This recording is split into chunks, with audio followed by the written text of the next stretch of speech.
Shalom to everyone. A blessed day po sa bawat isa sa atin. Narito naman muli po tayo upang pag-aralan ang salita ng Panginoon. At hayaan natin mga kapatid na ang salita ng Diyos ay tumimo sa ating puso't isipan, magbigay linaw sa atin mga kapatid para mas lalo natin maunawaan ang katotohanan na isipahayag sa atin ng Panginoon. Maraming salamat din po sa mga nakapanood ng mga previous video po na ating pong in-upload dito sa ating channel, at sa mga hindi pa po nakapanood ng End Time series, I hope and encourage everyone na tayo po ay panoorin natin po ito at atin pong matutunan ang inihayag ng Panginoon. Ako po ay instrumento lamang ng Diyos para ihayag sa atin ng malinaw ang katotohanan ng kanyang mga salita. Sa oras na ito mga kapatid, nais ko pong talakayin yung katotohanang dapat mong malaman.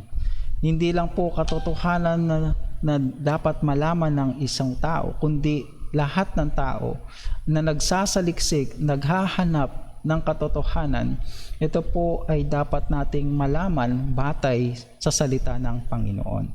Because the scripture is the final revelation ng Panginoon, nothing to be added, nothing to be subtract. Now, marami po ang naniniwala na si Yeshua o si Jesus Christ na ating Messiah, tagapagligtas, ay tao.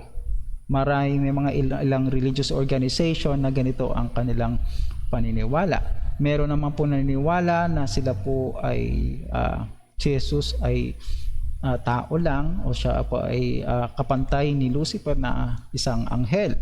Pero ano nga po ba ang sinasabi ng scripture? At alam po natin mga kapatid na ang Biblia ay nasulat sa wikang Hebreo. Ito po ang orihinal na lingwahe kung paano po ipinasulat ng Panginoon, paano inihayag. At ang first recipient po ng revelation o yung pahayag ng Panginoon ay yung mga Hebrew people. They are chosen nation, so God will reveal to them His will. Ang Diyos po ay nangusap sa kanila. At ito po yung paraan upang ang bawat nasyon sa buong mundo ay sa pamagitan po ng Israel ay maihayag, maipakalat ang salita ng Panginoon. At ito po ay yung covenant ng Diyos kay Abraham. Kaya nga po mga kapatid, sa oras na ito, set aside po muna natin ang anumang preconceived ideas. Hayaan natin na kausapin tayo ng salita ng Panginoon, mahayag ang katotohanan, maging teachable po tayo mga kapatid, at maging katulad po tayo ng mga Bereans na kung saan kahit na napakinggan nila si Pablo, still they search the scripture. We need to test everything. We need to test the spirit so that malaman po natin kung ano po ba yung katotohanan batay sa sinasabi ng kasulatan. Kaya po sa oras nito mga kapatid, na ang katotohanan ito ay maaring magpabago ng ating pong paniniwala. Kasi kung ano ang paniniwala po natin, ito rin po ang maghahayag kung paano tayo mamuhay. Kung mali ang paniniwala, mali rin po ang practices. Kaya napakahalaga na maituwid tayo doon sa katotohanan ng salita ng Panginoon. Kaya sa oras nito mga kapatid, nais ko pong ihayag sa atin na si Yeshua, ang ating Panginoong Jesus, ang ating tagapagligtas, ay makikita na po natin sa Genesis. Madalas sinasabi na ang pangalang Jesus ay mababasa lang po natin sa New Testament. Mga kapatid, ganito kahalaga ang Hebrew language. Sapagkat ang Hebrew language po ng orihinal na pagkakasulat ng scripture ay inihayag po yung katotohanan na natago po sa atin sa napakaraming siglo. Kaya panahon na para ating pong maunawaan, maliwanagan tayo sa katotohanan na dapat mong malaman. Yeshua o Jesus Christ, by the way mga kapatid, ginagamit ko ang salitang Yeshua na ang tinutukoy ko si Jesus kasi ang pangalang Yeshua po ay Hebrew name ng ating pong Messiah. The first and the last, the beginning and the end. Basahin ko po sa Genesis chapter 1 verse 1. Sabi diyan, in the beginning, Elohim created the heavens and the earth. Sa Hebrew po, binabasa ang Hebreo mula po sa right to left, na kung saan ay makikita natin dito yung unang letter po ng Genesis chapter 1 o ng scripture itself, sapagkat Genesis ibig sabihin in Bereshit o beginning. At makikita po natin doon sa arrow na ang unang letter po na nasulat sa scripture ay Bet. Sa ating pong lingwahe ay letter B. So ang pangalawang letter naman po ay Resh, na sa ating lingwahe naman po ay R. So kung ang basa po niyan is bar. Now, yung bar po, ang ibig sabihin ng bar is sun. Di ba? Ginamit siya sa bar Jonah, bar Jesus. Di ba? Now, bar means sun. And who is the sun that is referring there? He is the Aleph and the Tap. Kung inyo po makita mga kapatid na Aleph is the first letter of Hebrew alphabet, at Tab naman is the last letter of the Hebrew alphabet. Now, ito pong Et, this is not translatable into English. Kaya hindi po natin makita sa ating Bible translation itong Et. Now, the Hebrew language revealed to us the truth. Now, Et is the Aleph and the Tab. If we're going to remember yung statement ng Panginoong Yeshua in Revelation chapter 1 verse 8, ang sabi doon, I am the Alpha and the Omega. The Alpha there is the first letter of Greek alphabet. Omega is the last letter of Greek alphabet. Now, if we're going to convert that in Hebrew, it is the Aleph and the Tap. And we are going to remember mga kapatid, Revelation, ang author ng Revelation, sumulat po niyan, ay walang iba kundi si Apostle John, kung saan ni-reveal sa kanya ng Panginoon. Na kung saan si John, ano po ba si Apostle John? Siya po ay Hebreo. Kung halimbawa po, ako ay isang Pilipino, di po ba? At ang susulatan ko ay Pilipino at hindi po foreigner. So anong gagawin ko po? Para mas magiging klaro ang aming communication, susulat ako sa kanya sa wikang Pilipino para mas lalong maging klaro po sa kanya, lalo pong maging malinaw po sa kanya sa pagkakaintindi. Si Apostle John, he is a Hebrew, therefore yung recipient po niya is Hebrew people. Now, susulat ba si John ng ibang lingwahe? Natural, siya po ay gagamit ng lingwahe na ginagamit niya sapagkat ang kanyang audience, ang kanyang recipient ng kanyang sulat sa Revelation ay mga Hebrew people. Now, mga kapatid, tandaan po natin na ang original na pagkakasulat ng Bible is Hebrew language. At when we use the Hebrew language, mga kapatid, nare-reveal yung deeper understanding natin sa Bible. Hindi ko po sinasabi na hindi maganda yung Bible's translation natin.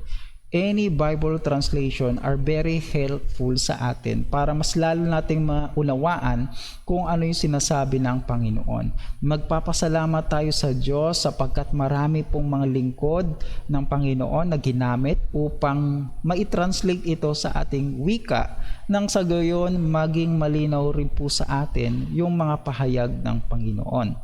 Pero napakahalaga rin po, mas magiging klaro, mas makikilala natin po mga kapatid yung deeper meaning if you're going to check doon sa original na lingwahe. Sapagkat ang Hebreo po ay meron pong deeper meaning. Every letter, every word has a corresponding meaning. Katulad po nito, the Aleph and the Tap, it refers to Yeshua.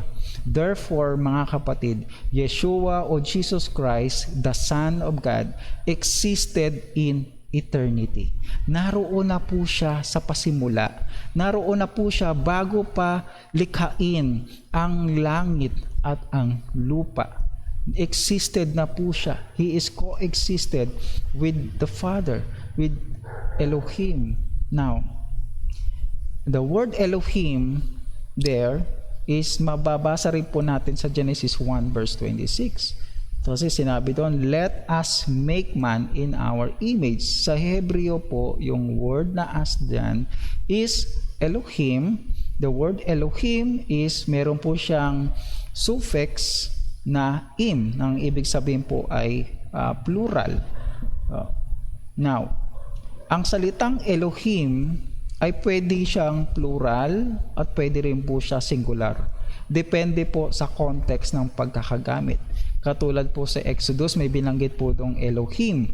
Pero, yun po ay tumutukoy doon sa mga gods o sa mga Diyos-Diyosan. Hindi po siya singular, kundi plural. Pero dito po sa Genesis chapter 1 verse 26, sabi yun, Be Amar Elohim. So, the word there, Vav, yung ito po yon. This is the Vav or V sa ating lingwahe. Ito po ay end. And Yod there, yung smallest letter of Hebrew alphabet, yan po ay He sa kontekstong ito. Amar and Elohim. So therefore, mga kapatid, yung Elohim po kasi, malalaman natin kung singular o plural base sa pagkakagamit po nung sa verb at maging sa pronoun. Now, dito po, ang ginamit po ay Yod, meaning to say He. Therefore, ang Elohim there ay sa kanya, ang context po ng noun na Elohim, ito po ay third person masculine singular. Kaya ang Elohim ng Genesis chapter 1 verse 26 at ang Elohim ng Genesis 1:1 ay singular. Meaning to say, nung sinabi po ng Deuteronomy 6:4, sabi doon, Hear, O Israel, the Lord is one, the Lord is Echad. Now, we will learn what has been hidden from Christianity for so many centuries. The Aleph and the Tav is non-translatable into English word and therefore hidden from this common English translation. It is only present in Hebrew from which it was written and explained. Kaya mga kapatid, makikita po natin na ang ating Panginoong Jesus, ating Panginoong Yeshua, He is existed in eternity. Now, tingnan po natin yung statement ng Panginoong Jesus in His conversation with His disciple, particular po si Philip. Sabi doon, Philip said to Him, Lord, show us the Father, and it is enough for us. Jesus said to him, I have been with you such a long time, and yet you have not known me, Philip. He who has seen me has seen the Father. And how do you say, show us the Father? Verse 10, do you not believe that I am in the Father and the Father in me? The words that I speak to you, I do not speak of myself, but the Father who dwells in me, He does the works. Now, who is the Father?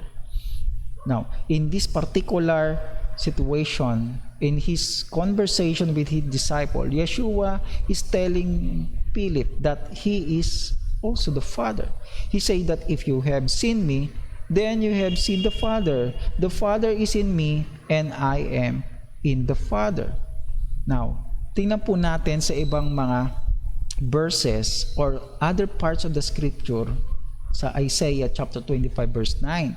Sabi diyan, it shall be said in that day, see, this is our Elohim. We have waited for Him and He saved us. This is the Lord. We have waited for Him. Let us be glad and rejoice in His salvation. In chapter 43 verse 3 and 11, sabi doon, I am Jehovah. I am Yahweh, your God, the Holy One of Israel, your Savior. I gave Egypt for your ransom, Ethiopia and Sheba for you. I am the Lord, and beside me there is no Savior.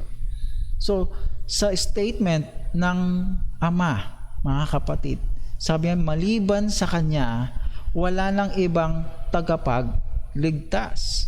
Sa verse 10, you are my witnesses, declares the Lord, and my servant whom I have chosen, that you may know and believe me and understand that I am He. Before me no God was formed, nor shall there be any after me. So, malinaw in the statement of Isaiah na before Him, before the Father, wala na pong ibang Diyos maliban sa Kanya. Now, who is Jesus? Paano natin i-reconcile po ito? Jehovah said, no God shall be formed before Him or after Him.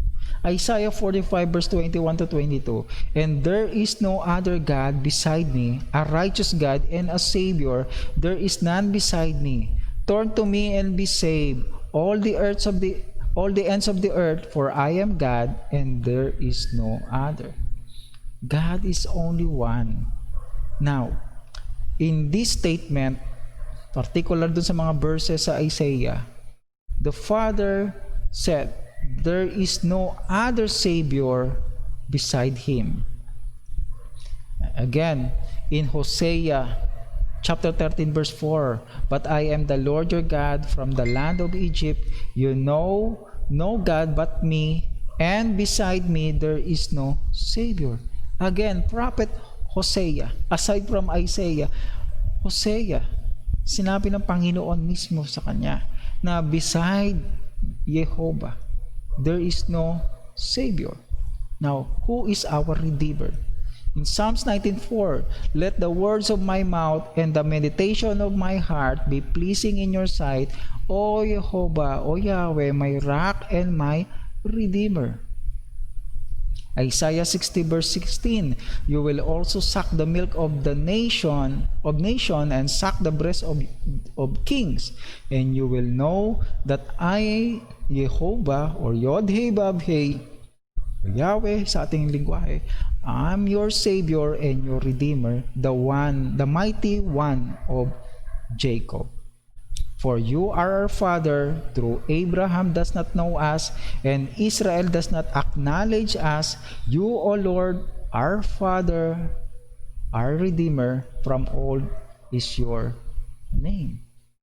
Now, doon sa mga statement ng mga propeta concerning sa sinabi mismo ng Diyos na as apart from Jehovah, apart from Yahweh, apart from Yod-Heh-Vav-Heh, there is no Savior.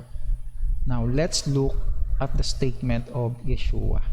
Revelation 1:8, sabi doon sa, ito pa yung Greek ang ginamit, I am the Alpha and the Omega, says the Lord. In Hebrew, I am the Aleph and the Tab, the beginning and the end. No. Kung titingnan po natin, Revelation chapter 1 verse 8 and Genesis 1:1, mga kapatid, ay pareho. Yeshua, Jesus Christ, our Messiah, existed in eternity before the creation of the world. Now, the Aleph is the first letter of Hebrew alphabet, and the Tab is the last letter of Hebrew alphabet. Now, have you read in the scripture that Jehovah or Yahweh referred to himself as the Savior and the Redeemer? Isaiah 46 verse 9, another verse 4. Remember the former things of old, for I am God and there is no other. I am God and there is none like me. So Jehovah says, there is no other God. There is no other Savior. There is no other Redeemer. Now, let's compare the statement of the Father and the statement of Yeshua, the Son. In Isaiah 48:12, listen to me, O Jacob, and Israel, whom I called. I am He, I am the first and the last. Meaning to say, I am the Aleph and the Tab. That is statement of the Father. Now, let's look at the statement of Yeshua. I am the Alpha and the Omega, the first and the last, the beginning and the end. He is the Aleph and the Tab. The Father, He is the Aleph and the Tab. The Son, He is the Aleph and the Tab. They are one. We have one God according to the written Torah of Moses as spoken by God, Jehovah Elohim Himself. Sabi sa Deuteronomy 6:4, Hear, O Israel, the Lord our God, the Lord is one. The word one there is ikad in Hebrew, meaning ikad is united. They are one. They are united. The Father and the Son is one. There is no different, there is no distinction between the two. Now, John 1:1 to verse 3. In the beginning was the Word was with God, and the Word was God. Di ba? He was in the beginning with God. All things came into being through Him, and without Him, not even one thing came into being that has come into being. So, sino yung sinasabi dyan? Napasimula daw, meaning sa beginning, before the creation of the Word, ay nandun na yung Word. Di ba? Before the creation of the heavens and the earth, the Word is in the beginning. It is existed in eternity.